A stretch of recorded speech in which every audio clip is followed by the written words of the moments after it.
Sí, eso es un pasaje que se puede, un versículo se predica. ¿No? Pueden haber 15 mensajes en ese capítulo.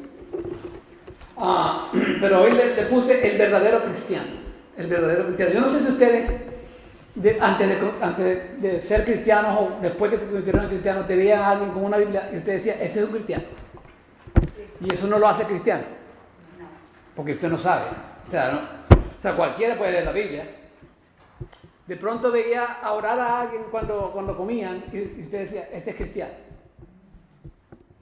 Los católicos y todo el mundo, diferentes razas y diferentes costumbres, oran por la comida. Entonces, lo que le quiero decir es que Pablo aquí nos da 3 características de un cristiano. Hay más, pero Pablo nos da 3 características de un verdadero cristiano. Y la primera de ellas es el tema de todo el libro. Un verdadero cristiano se goza en el Señor. Un verdadero cristiano se goza en el Señor. Fíjense en el versículo 1, dice la palabra: por lo demás, hermanos, gozaos en el Señor. A mí no me es molesto de escribiros las mismas cosas y para vosotros es seguro. Pablo, él decía, a mí no me importa si yo le tengo que repetir que ustedes deben gozar en el Señor. A mí no me importa si ustedes le tengo que repetir que Jesucristo es el ejemplo de la humillación. A mí no me importa tener que repetir todo lo que ya les he dicho, porque eso es beneficioso para ustedes, porque eso es seguro para ustedes. Entonces, la primera característica de un verdadero cristiano es que el verdadero cristiano se goza en el Señor. Hay un comentarista que dice que habla de la indestructibilidad del gozo. ¿Y por qué? Porque el gozo no se basa en las consecuencias, en las situaciones, sino que en Jesús. Dice Pablo allí, gozaos en el Señor. El gozo debe ser basado en el Señor. Y Pablo prácticamente aquí nos ha venido diciendo que el gozo cristiano es posible a pesar de cualquier sufrimiento. Ya nos lo dijo anteriormente. El cristiano es capaz de hacer esto porque su gozo reside ¿en quién? En el Señor. El Señor Jesús nos dice, vuestro gozo nadie os lo quitará, en Juan 16:22. ¿Por qué? Porque el gozo es en el Señor. No es en usted ni en las circunstancias, es en el Señor. El fundamento de nuestro gozo radica en el hecho de que vivimos eternamente en la presencia de Jesucristo. Si usted es un cristiano, ¿quién está dentro de usted? El Espíritu Santo, ¿verdad? Entonces usted es un verdadero cristiano. Entonces, parecería imposible que nosotros pudiéramos gozarnos en las circunstancias. Pero sí se puede, hermano. Yo lo he experimentado. Sí se puede. El verdadero cristiano debe tener la capacidad, tiene la capacidad de gozarse en cualquier situación. La cuestión es, lo estamos practicando. Y Pablo es un gran ejemplo de ello. Fíjense en Romanos 8, de 35 al 39. ¿Quién nos separará del amor de Cristo? ¿Tribulación o angustia o persecución o hambre o desnudez? Dice Pablo, o peligro o espada, como está escrito, por causa de ti somos muertos todo el tiempo. Somos más que vencedores por medio de aquel que nos amó. Por lo cual estoy seguro de que ni la muerte, ni la vida, ni ángeles, ni principados, ni potestades, ni lo presente, ni lo porvenir, ni lo alto, ni lo profundo, ni ninguna otra cosa criada nos podrá separar del amor de Dios. Y si nada nos puede separar del amor de Dios, ¿por qué usted cree que algo nos puede separar del gozo en el Señor? No tendría sentido, ¿verdad? Si su gozo desaparece, entonces eso no es gozo. Porque el gozo es constante porque está en ¿quién? En el Señor. Eso es felicidad o alegría, que no es lo mismo. Gozo es algo constante porque es en Cristo. El estar alegre o feliz depende de sus circunstancias. O sea que si sus circunstancias no son buenas, entonces usted va a estar triste.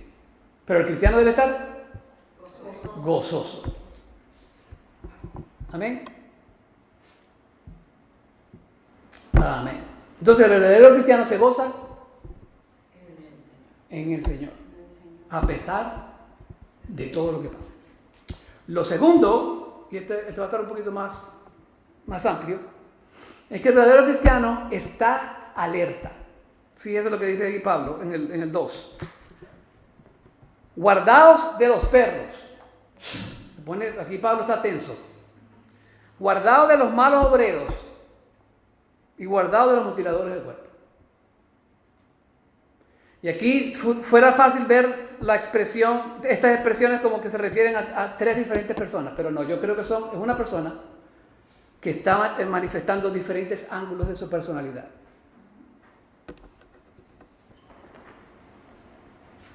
Entonces le dice, guárdate de los perros, dice el apóstol Pablo. Guardarse de los perros se refiere al carácter de una persona. ¿Y de qué se tiene que guardar? Bueno, se va a guardar de los falsos maestros. Y eso lo vamos a ver ahorita más tarde. Mucha gente en la actualidad goza del cariño y la compañía de los perros, y en muchos hogares se lo considera como familia. ¿Sí? Yo tengo un perro, se llama Max. Y eso es bellísimo ese perro. Mi esposa se lo consiguió en el Animal Shelter. Y tiene 5 años y parece que estuviera con nosotros desde que fuera un bebé. Yo sé que la hermana Cereida tiene perro. La hermana tiene perro. ¿Quién tiene perro? ¿Qué más tiene perro aquí? No, nadie. Bueno. Los perros de aquel entonces no eran así. Eran lo más feo que se podía tener. No tenían dueños y eran como que medio salvajes. Vagaban por las calles, a veces en manadas, buscando comida entre los basureros, gruñendo y mordiendo a todo aquel que se encontraban. Llamar perro a alguien en la Biblia era prácticamente decirle que tú eres despreciable y lo más bajo y lo más insignificante que yo he podido ver. Y Jesús le está diciendo aquí a los falsos maestros, guárdate de los perros. Un insulto increíble. Cuando Saúl intenta quitarse la vida, David le pregunta, ¿a quién persigues? ¿A un perro muerto? Tras una pulga, esto lo puede ver en 1 Samuel 24:14, 2 de Reyes 8:13, Salmo 22:16 y Salmo 22:2.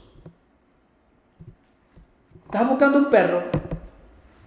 En la parábola del rico y Lázaro, los perros le lambiaban, no sé cómo ustedes dicen en su país, la herida al pobre Lázaro. En Deuteronomio la ley une el precio de un perro con la paga de una prostituta y declara que ninguno de los dos debe ser ofrecido a Dios. Eso está en Deuteronomio 23:18. Y el Señor le está diciendo a los falsos maestros, guárdate de los perros, porque eso es horrible. Entonces, Pablo describe a estos falsos maestros de una manera extremadamente fea, horrible, podrida, usted se lo puede imaginar. Guárdate de los perros. Luego Pablo habla de los malos obreros, que acuérdense que es de la misma persona. Esto se refiere a la conducta de esa persona. A la conducta de esa persona. Los judíos estaban convencidos de que eran hacedores de justicia, lo que llamaban los judaizantes. ¿Se acuerdan? Ellos creían que cumplir las innumerables normas y preceptos de la ley era obrar con rectitud. Usted sabía que los judaizantes, como le dicen, los fariseos, de 10 mandamientos lo convirtieron en 250 preceptos y mandamientos de ellos mismos. Jesús los llama malos obreros, que está más bonito porque el perro es más feo. Sin embargo, hemos aprendido de Pablo que la única justicia verdadera proviene de confiar plenamente en la gracia de Dios. No en las obras de ellos, sino en la gracia de Dios. El efecto de la enseñanza de los judaizantes era alejar a los hombres de Dios en lugar de acercarlos a Él. Pensaban que todo lo estaban haciendo bien, pero en realidad todo lo estaban haciendo mal. Todo maestro debe estar dispuesto a escuchar a Dios en vez de propagar sus propias opiniones. Eso va para mí y para todos ustedes, aquellos que enseñan. Los falsos maestros, ¿qué hacen ellos? Distorsionan la verdad de Dios, pareciendo ser justos por fuera, pero su enseñanza está bien lejana de la verdad de las Escrituras. Ellos se ven bien, se ven bonitos, pero lo que están enseñando es pura mentira y pura falsedad. El gran comentarista Ed Meyer dice, no se proponen, hablando de los judaizantes, causar todo el daño posible en el mundo, sino que son fanáticos desequilibrados e incapaces de distinguir entre la parte y el todo, magnificando algún punto minúsculo del cristianismo hasta que éste le ciega la vista en la simetría, la proporción y la belleza del glorioso signo del cielo. Estas personas son los excéntricos de nuestra iglesia, dice él. Introducen modas pasajeras, exageran la importancia de las nimiedades, adoptan toda nueva teoría y capricho y los siguen en detrimento de la verdad y el amor. Es imposible exagerar el daño que estas personas pueden causar a la humanidad, porque el daño que le hace un falso maestro a la humanidad es increíble. Porque ¿qué es lo que está haciendo? Está mandando a la gente para el infierno.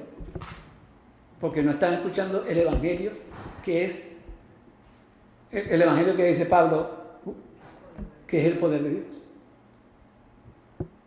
A los Gálatas les dijo, estás predicando un evangelio diferente.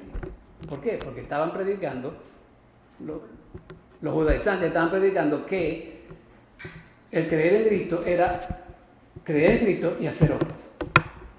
Perdón, que ellos tenían que hacer obras y creer en Cristo para poder salvarse. ¿Ok? Y finalmente le llaman los mutiladores del cuerpo. Y aquí Pablo, como Pablo es Pablo, él utiliza dos palabras allí, y es bien cómica la cosa, porque en vez de decir circuncisión, él dice circuncisión. ¿Por qué? Porque circuncisión es cortar, circuncisión es mutilar, o sea, en otras palabras, cástralos. Pablo no solamente le llaman, los cortadores del prepucio del hombre, sino que lo están castrando completamente. Y eso es lo que le llaman los mutiladores del cuerpo. Estos maestros creen tener una religión verdadera, pero en realidad están practicando una religión basada en las obras y no la fe. ¿Qué nos dice Pablo en Romanos 2, del 28 al 29? Pues no es judío el que lo es exteriormente, ni es la circuncisión la que se hace exteriormente en la carne, sino que es judío el que lo es en lo interior, y la circuncisión es la del corazón en espíritu, no en letra, la alabanza del cual no viene de los hombres, sino de Dios. En otras palabras, Pablo está diciendo, mira, tú estás circuncidado, eso no te hace salvo. La circuncisión del corazón, eso es lo que vale. No la física. La física era un símbolo de lo que había de venir.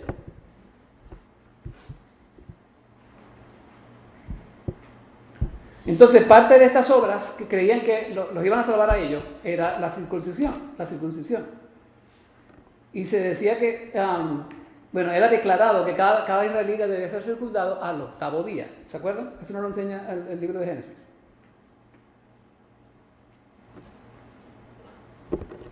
Pero Pablo, como es Pablo, él dice, la verdadera circuncisión somos nosotros. Nosotros somos la circuncisión espiritual, la del corazón.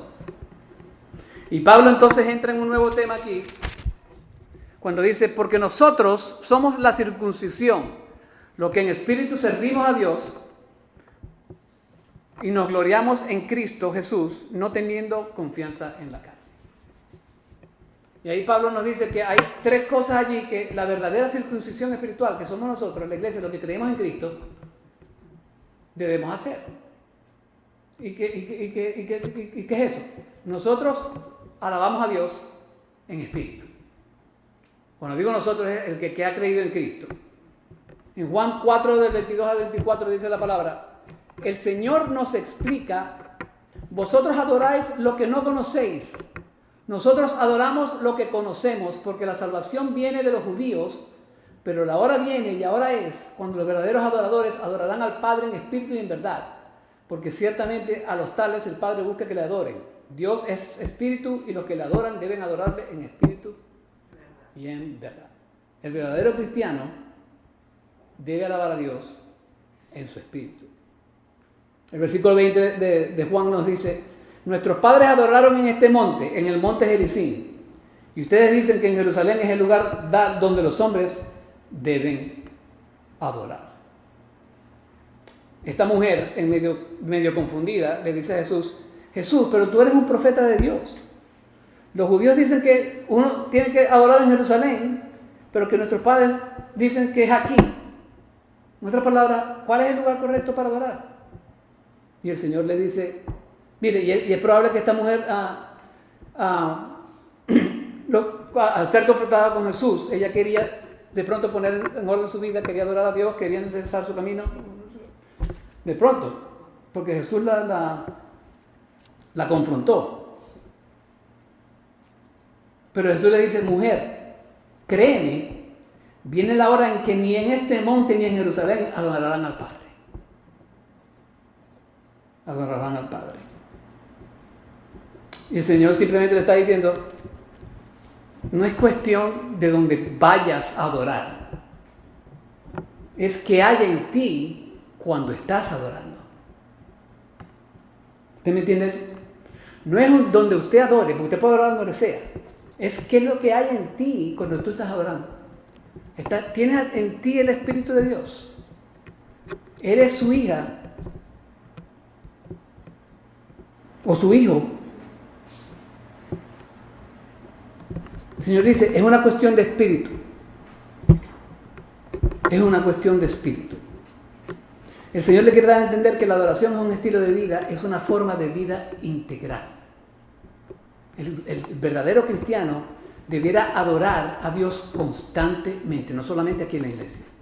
Usted debe adorar a Dios con su trabajo, en su trabajo debe adorar a Dios cuando está haciendo las compras con su esposa, en todo momento. Y lamentablemente lo que hacemos son otras cosas, y por eso el mundo, en vez de vernos adorando a Dios, lo que nos ven es hacer pecando como ellos mismos.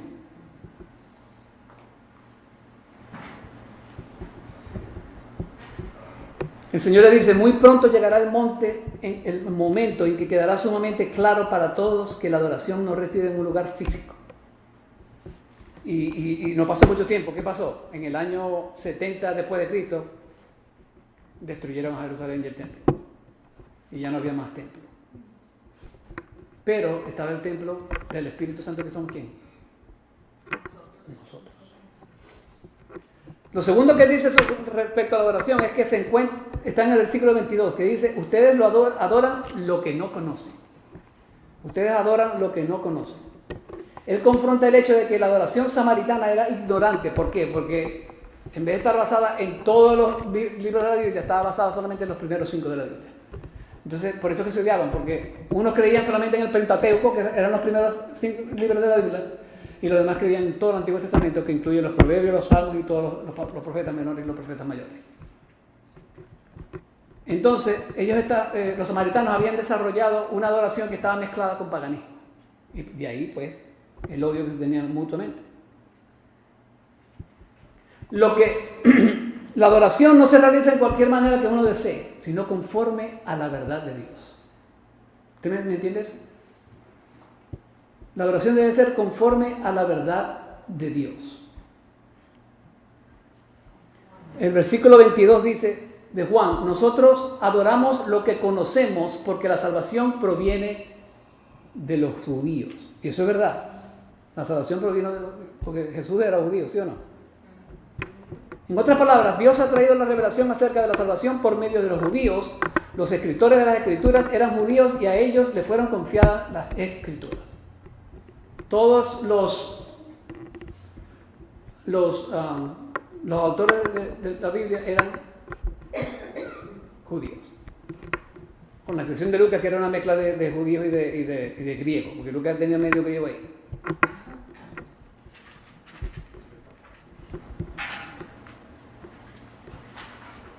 Entonces, mi hermano, una pregunta para pasar a otro tema. ¿Es tu adoración proveniente de un corazón abnegado a Dios y basada en la verdad de las Escrituras?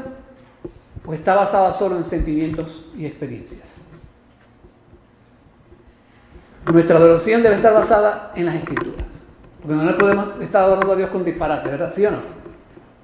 Debemos alabar a Dios basado en las Escrituras. Lo segundo que la circuncisión espiritual debe hacer es que debemos gloriarnos en Jesús. Debemos gloriarnos en Jesús. Ahí lo dice Pablo. El verbo de la palabra gloria en el griego significa jactarse. Pero jactarse con gozo exuberante, jactarse en el sentido de que esto es de lo que me siento más orgulloso. Lo único que usted y yo nos podemos jactar es que Cristo nos salvó. Si Si usted se jacta de otra cosa más, entonces usted está poniendo un concepto más alto de lo que debe tener, como dice Pablo. Esta palabra se utiliza 35 veces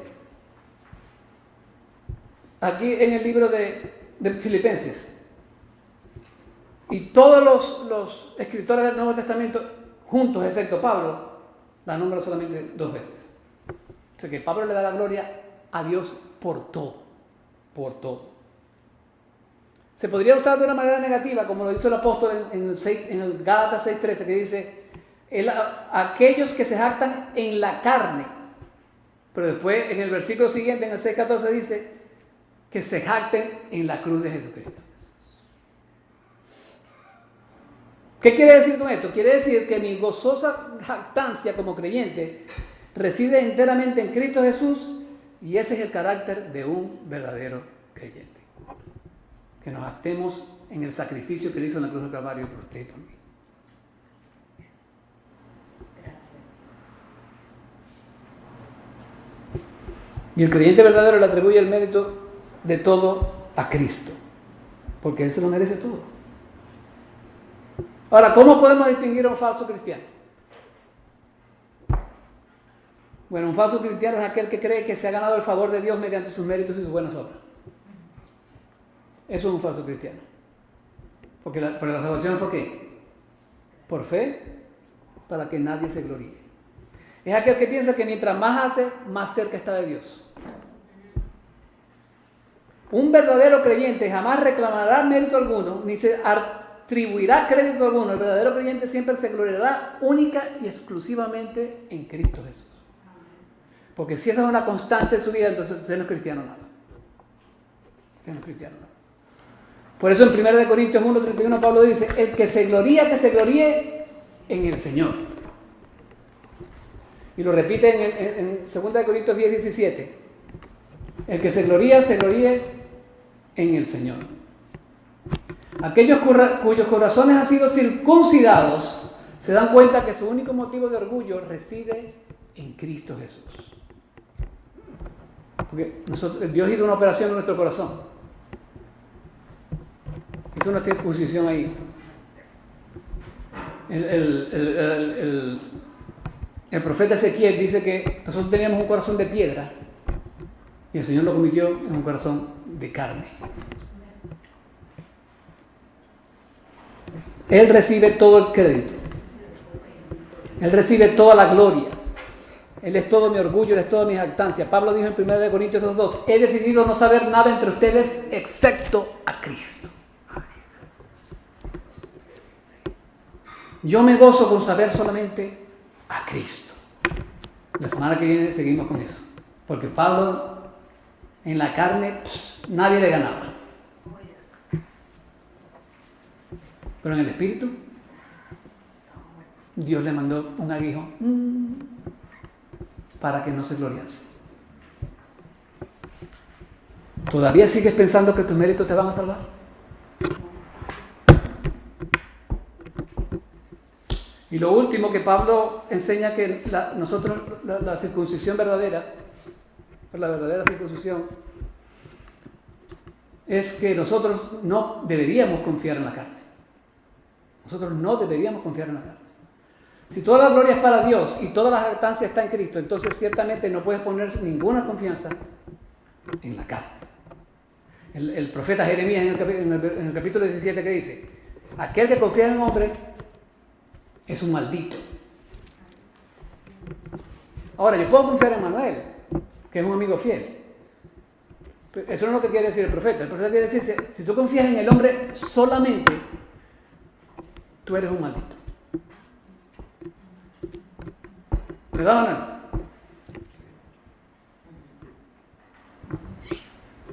Pablo dice, soy lo que soy por la gracia de Dios, no por lo que yo he hecho.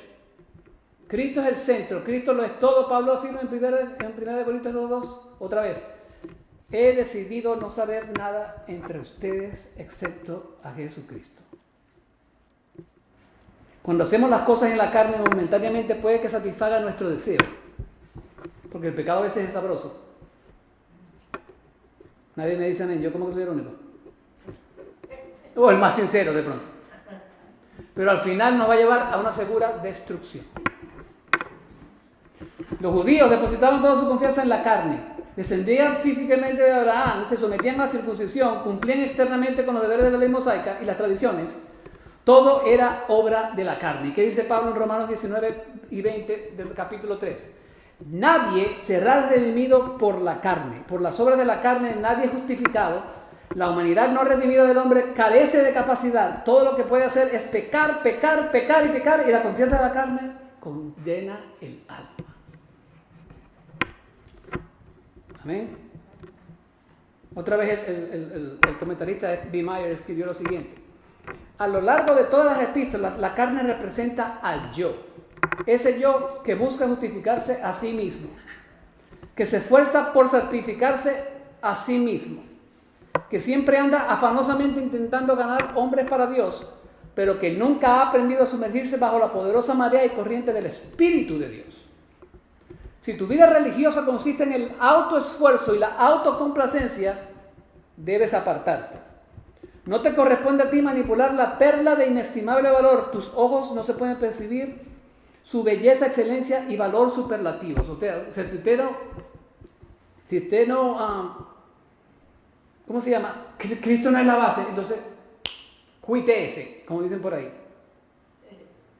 Sigue diciendo, pero que todas aquellas almas humildes que no tienen nada de qué gloriarse, salvo la cruz de nuestro Señor Jesucristo, que no ponen su confianza en sí mismas, sino que descansan enteramente en la gracia inmerecida de Dios, alcen sus rostros con inmensa alegría. Estos son los verdaderos hijos de Abraham.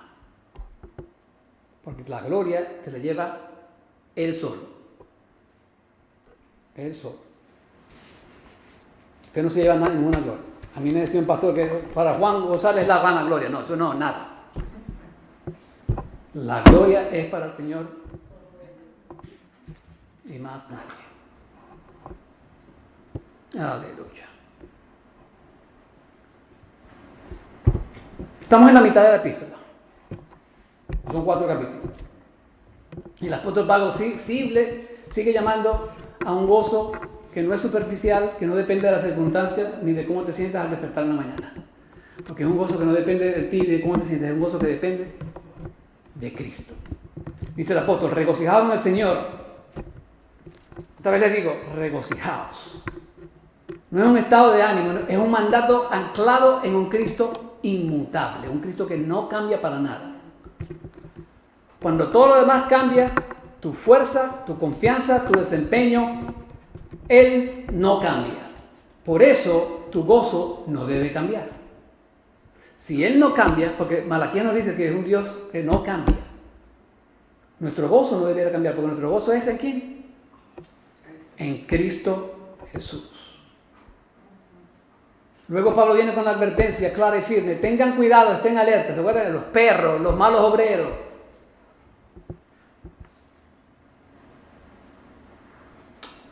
Hay voces religiosas persuasivas, incluso bien intencionadas, que intentarán llevarte de regreso a una vida basada en el esfuerzo, en ganarte el favor, en medirte por estándares externos, porque eso es una plaga, hermano. Cualquiera se va vagando por ahí, yo.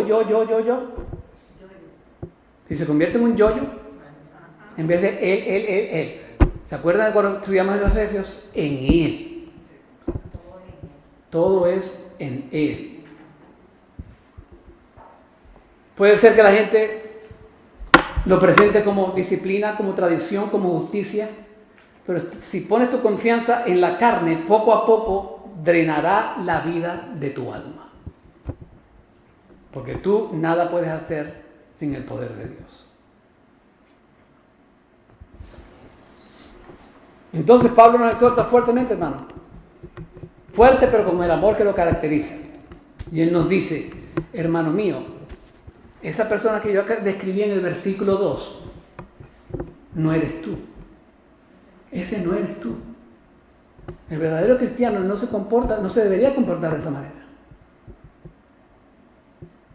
Nosotros somos la verdadera circuncisión, no marcada por rituales externos, sino por una transformación interna. Nosotros somos aquellos que adoran el Espíritu de Dios, no por una rutina vacía. Nosotros somos los que se glorían en Cristo, no en un currículum o en una disciplina, ni siquiera en nuestro progreso. Nosotros no ponemos ninguna confianza en la carne porque hemos visto lo que nosotros no podemos hacer, pero que Él sí puede hacer. Él no puede salvar, nosotros no podemos salvarnos, no podemos sostenernos, no podemos satisfacernos a nosotros mismos. Él tiene que hacer eso. Suelta la necesidad de probarte a ti mismo, suelta el orgullo sutil en lo que puedes lograr, suelta el temor de no ser suficiente y permanece completa, firme y valientemente en Cristo Jesús solamente.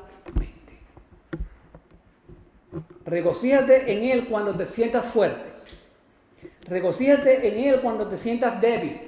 Regocíjate en Él cuando tengas éxito. Regocíjate en Él cuando falles. Porque tu identidad ya no está construida sobre lo que haces, sino sobre lo que Él ha hecho. Esa es la verdad. Y eso lo cambia todo, hermano. Eso lo cambia todo. Deje de ser que usted es el dueño de usted, porque usted no lo es. Dios es el dueño de todo. Dios es el dueño hasta de los no creyentes, porque Él los hizo. Él es el dueño de todo. ¿De qué nos vale estar en contra de Dios todo el tiempo y todo el tiempo y todo el tiempo? Hermano, si usted es de Él, usted va a llegar a Él. Él se va a hacer cargo, porque te dijo Jesucristo, que los que llegan a mí, el Padre los atrae. Por eso que estábamos hablando de la... Esto es un tema muy fuerte, pero estamos hablando de la teología de la elección. Por eso mi esposa y estábamos hablando. Pero ¿cómo es eso de que Dios me escoge, pero yo tengo voluntad? Y yo le digo, mi amor, eso no lo vas a entender aquí en esta tierra. Pero una cosa sí le dije. ¿Por qué predicamos el Evangelio? Porque usted no sabe quién es elegido. Por eso que te predica el Evangelio. ¿Usted me entiende? Fácil, la respuesta está fácil. Pero ¿cómo sé yo que no soy elegido? No lo vas a saber. Por eso que tienes que predicar el Evangelio. ¿Amén? Entonces, aquellas cosas que no se pueden entender aquí, no se preocupe, hermano. Cuando llega ya le pregunta a Pablo, le pregunta a Pedro, le pregunta al Señor, y ellos le van a responder. Ellos le van a responder. El Señor no lo va a salvar si usted no entiende eso. El Señor no lo va a salvar si Él sabe que viene a través de su Hijo Jesucristo, porque Él es el camino, la verdad y la vida. Nadie viene al Padre. Nadie. Amén. Vamos a orar. Padre Celestial, gracias, Señor, por estas palabras de Pablo, sean introductorias, pero bien fuertes. Señor, y ayúdanos a ser tan fuertes como Él, Señor, cuando se trata de tergiversar tu palabra, Señor. Y que no nos dé miedo decirle perros y malos obreros, Señor, y mutiladores del cuerpo, Señor, porque en verdad son así, tu palabra lo dice. Pero que al mismo tiempo, Señor, lo digamos con amor, sin creer guerras y discusiones que no valen la pena, sino que también mostremos el amor de Cristo para que tu gente venga y te conozca y puedan hacer tuyo, Señor, porque solo tú puedes hacer esa transformación tan estupenda. Ayúdanos, Padre, a seguir trabajando en tu evangelio, en tu reino, y a seguir amándonos los unos a los otros. Gracias, Padre. En el nombre de tu Hijo Jesús. Amén.